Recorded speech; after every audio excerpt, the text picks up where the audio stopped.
Vickers is the quickest, and he's followed by the Dodges of Kasey Kahne and Bobby Labonte. Trouble on the racetrack. Trouble. That's Dale Earnhardt Jr. Big trouble involved, I think, with David Gilliland. And guys, this is what we've been talking about. This practice right here. You did not want to wind up being victimized, trying to learn something with this race car, but you just, again, this is the worst of the worst. So 9 minutes, 15 seconds into what was just supposed to be a 45-minute practice. Trouble, big trouble for Dale Earnhardt Jr. You can see immediately they're going to start unloading that backup car. They know there's no sense in even evaluating the damage on either one of these cars, really. Both these guys will get their backup car. Let's take a look at what happened. It just explodes. The right rear tire did. I mean, right in the middle of the corner, and there was nowhere for David Gilliland to go. Larry, when that tire exploded, it blew the whole back of the car off. Another look. Wow. There went the rear wing and everything. I mean, the whole back of the car just exploded. No place for David Gilliland to go. Kasey Kahne, several other cars spinning to the bottom right there. I mean, there's a lot of cars torn up, and nobody's fault, especially Dale Jr.'s. He's just along for the ride, and all of a sudden the right rear explodes. Now, he had only run 5 laps, and even if it's the same set of tires from the first practice, he only ran 8 laps in that first practice. We're riding with Tony Stewart. You'll see the explosion right there.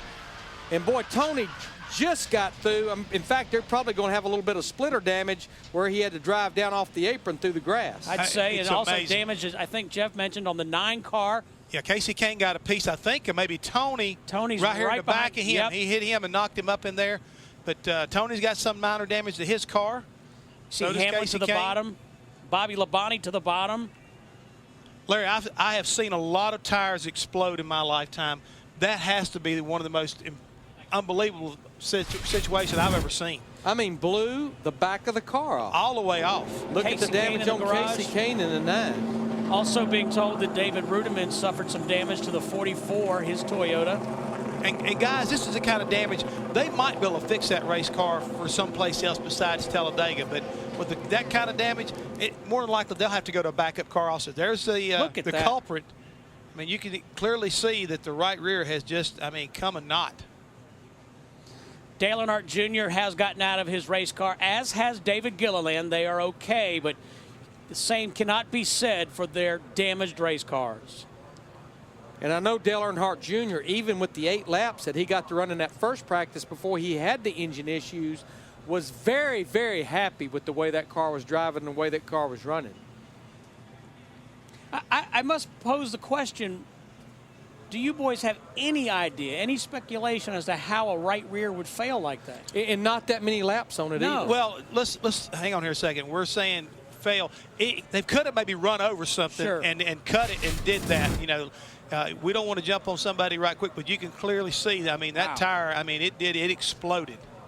Comes apart, and we thought Kasey Kahne gets into the back of Tony Stewart. Stewart goes through the grass. Boy, Scott Riggs in a 66 car just barely squeezed through there. I'm still amazed that Tony didn't get more damage than what he did. He really was able to whack this car to the bottom of the racetrack and just barely got in the back of the 28.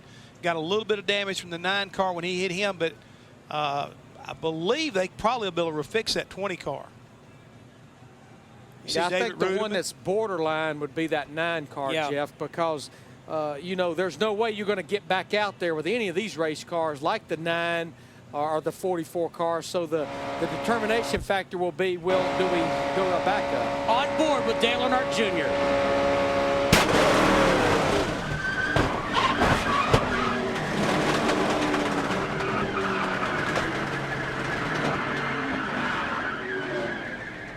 Well, we lost the camera, but we did not lose audio.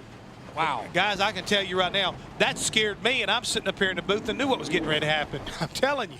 Can you imagine what this guy felt and what he thought when that thing exploded?